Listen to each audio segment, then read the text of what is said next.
Good afternoon. Uh, we are in TS12, Urban Environment and Pedestrian Experience.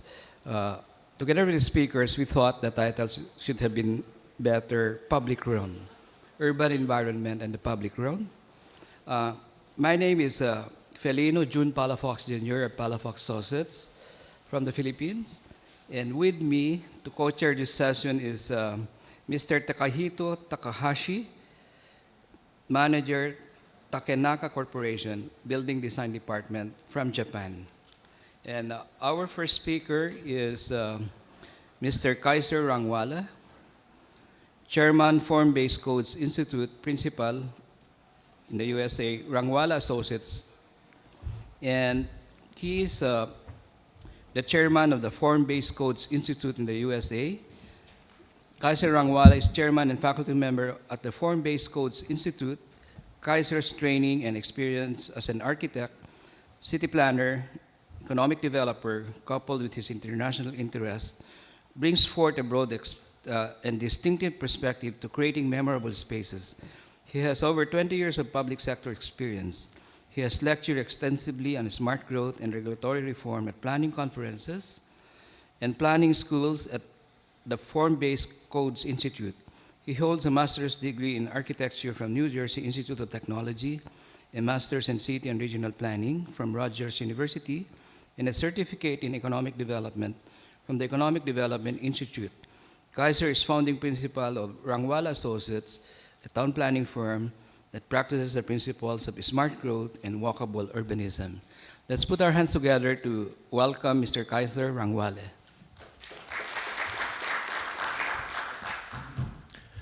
Felino, thank you for that gracious introduction. We find ourselves in the midst of a crisis, a financial crisis, an energy crisis, and certainly a crisis of global warming. While the issues are complex and debatable, there is one thing that most people agree on, and that is cities are part of the solution. Cities are places of financial innovation, ingenuity. Per capita, cities and city dwellers generate less greenhouse gases. Per capita, they require and use less energy. Towers, tall buildings, are designed for cities. That's where we place them. We place our tall towers in our cities. So it's important to design them well, because we want to make sure and we want to be mindful that the reason people are in the cities, the towers that house them, should not be the reason that they choose not to be in the cities. Let me explain what I mean by that. Sorry. The urban form of a place comes from its location, climate, the history and customs and people. This is a neighborhood not too far from the neighborhood that I grew up in, Mumbai, at the turn of last century. The buildings here are uniquely designed for the people that live here, the climate that you find in Mumbai, the history and culture of the people that you would find. And it results and produces a cohesive, inclusive, and a sense of identity. Tall buildings can act as landmarks. They are iconic buildings and are an important symbol of success. But just as tall buildings can be icons, wonderful icons, a poorly designed tall building is difficult to hide. They can be unique skyline. They can provide image of a city, and obviously efficient use of land by incorporating a variety of land uses within a very tight format, which saves the places where we want to preserve our farmlands. But it also reproduces social segregation. Much like a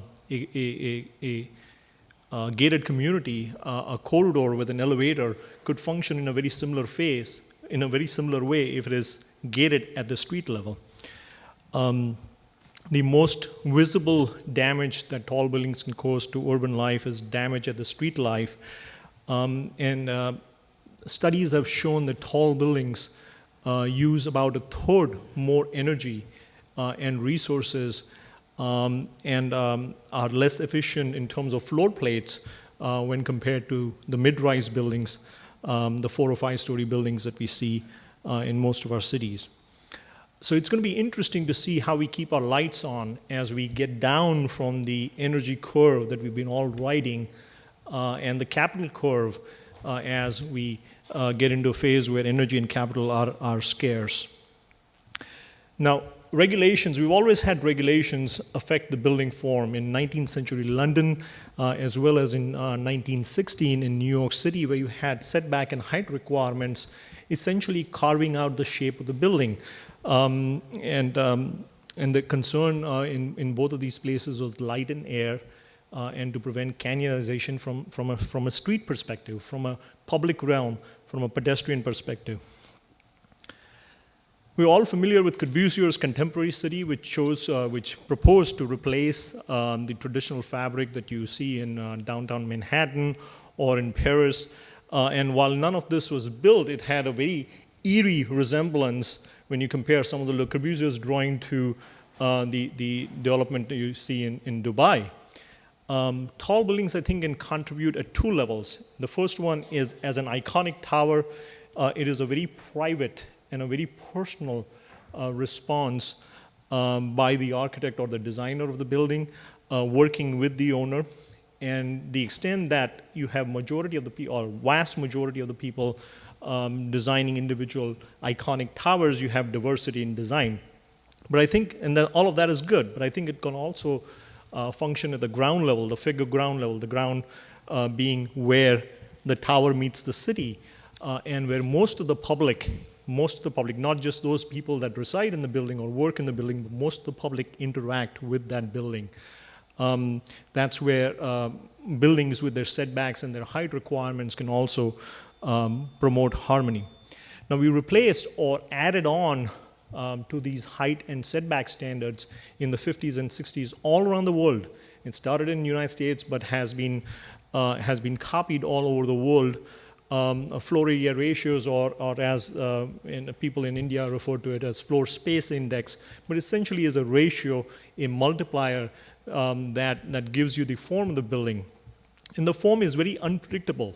An FAR of 1, which is if you have 10,000 square feet, you can build 10,000 square feet of building on the lot, which can be a block building, a 1-story block building that covers the entire lot, or you can choose to place that in 12 stories, a tall tower on a 12th of the lot. So you can have virtually a 1-story building right next to a 12-story building, a very uncontextual format. And this inability to deliver something that is based in the context has really disillusioned the public, and I think created less of an appetite for tall buildings within the public sector. So I think form-based codes primarily seek to address the public realm. And form-based code is based on a vision, and the vision talks about, and in this case I've highlighted 5 points that the vision, the code can deal with. The first one being tall building strategy, response to climate. Second one, individual preferences, community space and nature, and street level impact. And I'll go through all of these very quickly. The skyline of the city is the city's topography, and a number of decisions can be made at this level where a super tall building, while it can be iconic and certainly can be placed in a number of locations, the amount of density that you can put in over a city with one tall building or one super tall building is comparatively less than maybe a cluster of buildings that can be placed. But a cluster of building is not going to be possible in every location because of existing conditions. I want to share with you an example that comes out of Ellen Liu, courtesy of Ellen Liu from SOM. This is a project that they worked on where you had a 900-year-old Sung Dynasty temple in Old Town Foshan, China. And the traditional town here was being slowly wiped out by taller buildings. This is a town that has Lingnan architecture. If you know the Lingnan architecture, it's stone walls, curved gables, and wonderful courts within the setting. So the strategy here, the tall building strategy, was to create hills and valleys. and create an area so that when you're within the temple complex, you don't actually see the tall buildings.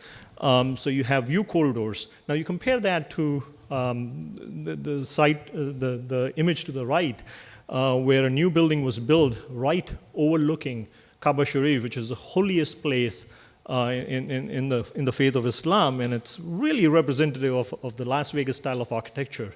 And it's visible. It's visible from Kaaba, where the entire Muslim community turns to pray and worship. So tall buildings the strategy could be higher density, could be placed along transit corridors. A cluster of towers can be located in such a manner so as to minimize the impact on the existing context.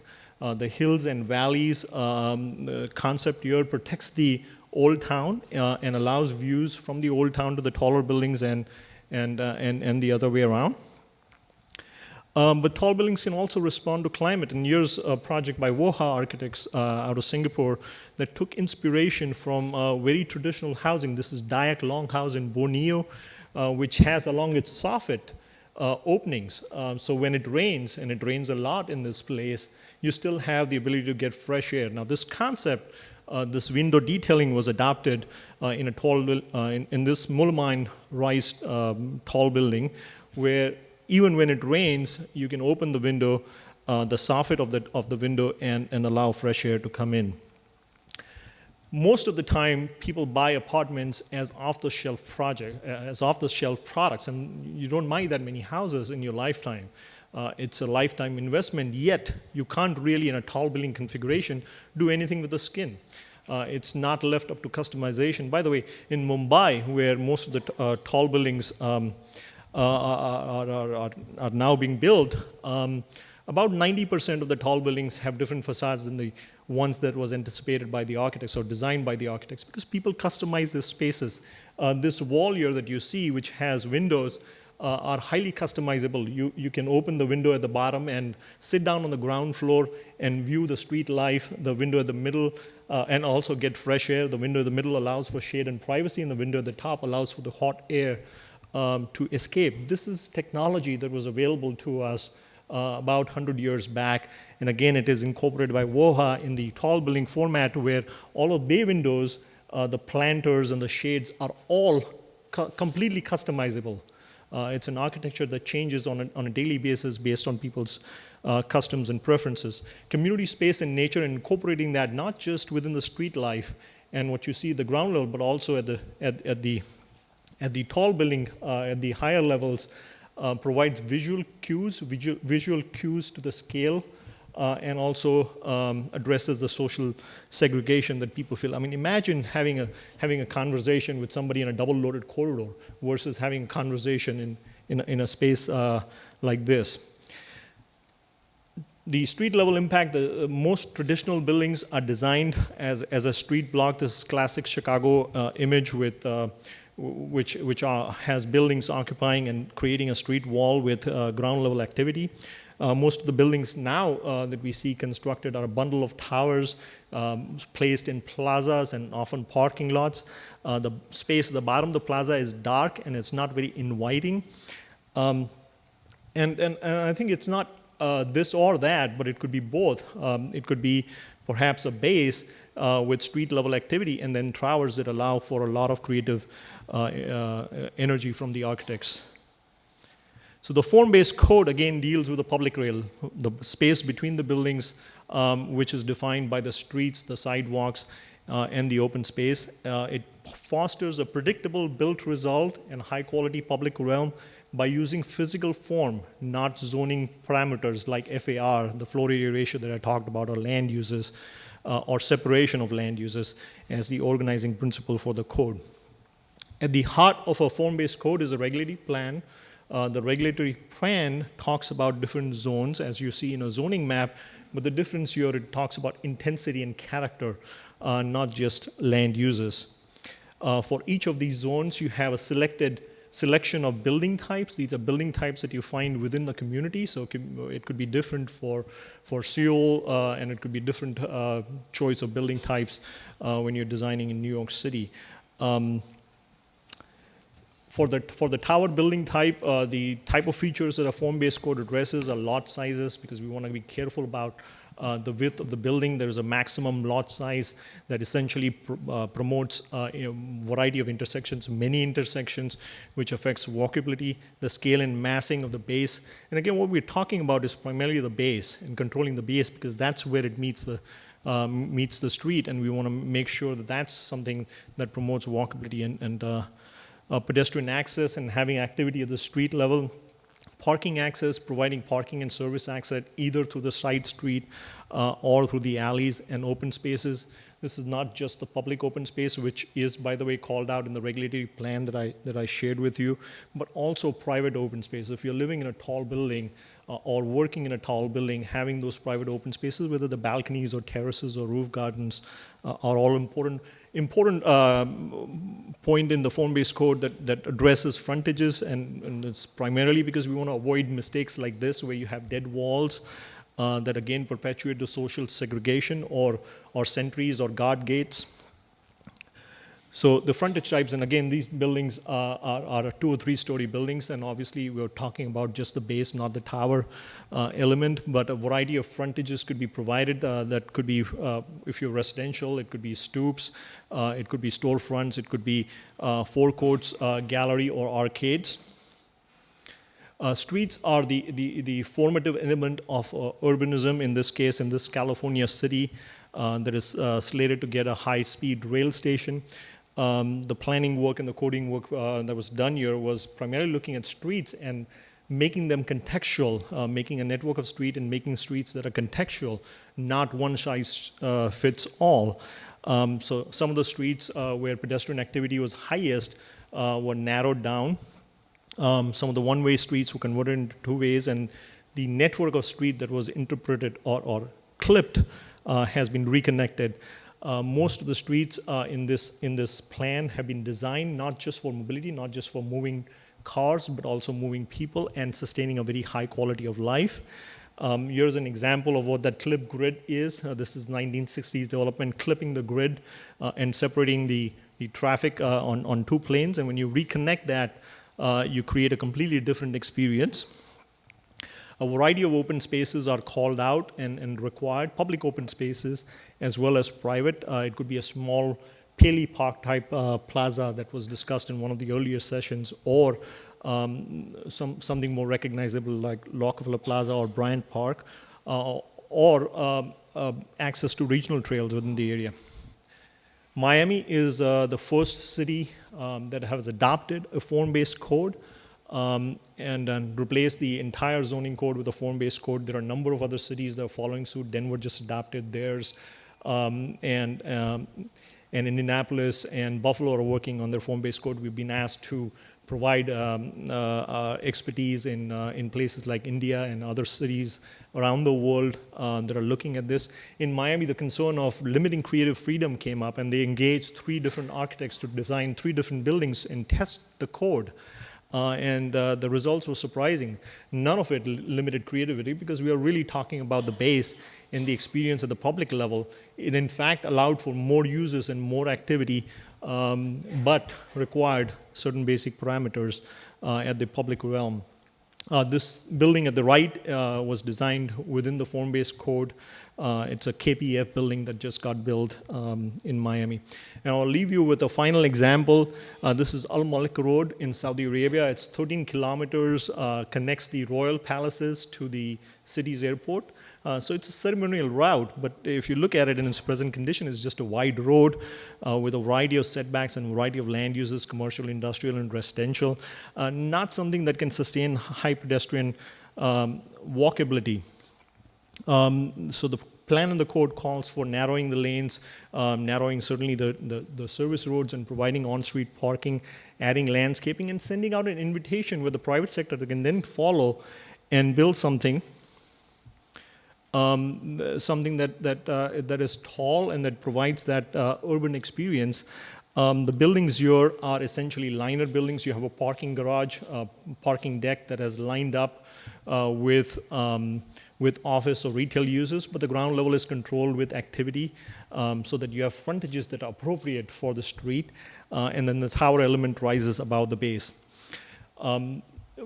Images from the code. The code describes the type of street that we want to see in this area, the open spaces, and the variety of other regulations pertaining to height. And final thought, I think towers are going to be interestingly necessary as we continue to build in urban areas, but how we design them and where we place them are important decisions.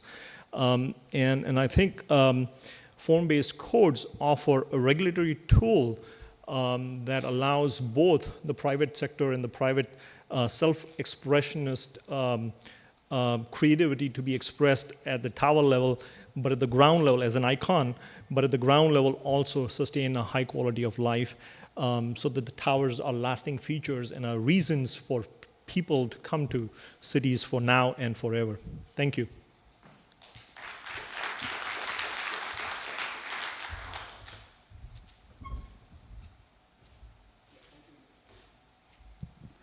Thank you, Mr. Kaizer Rangwala.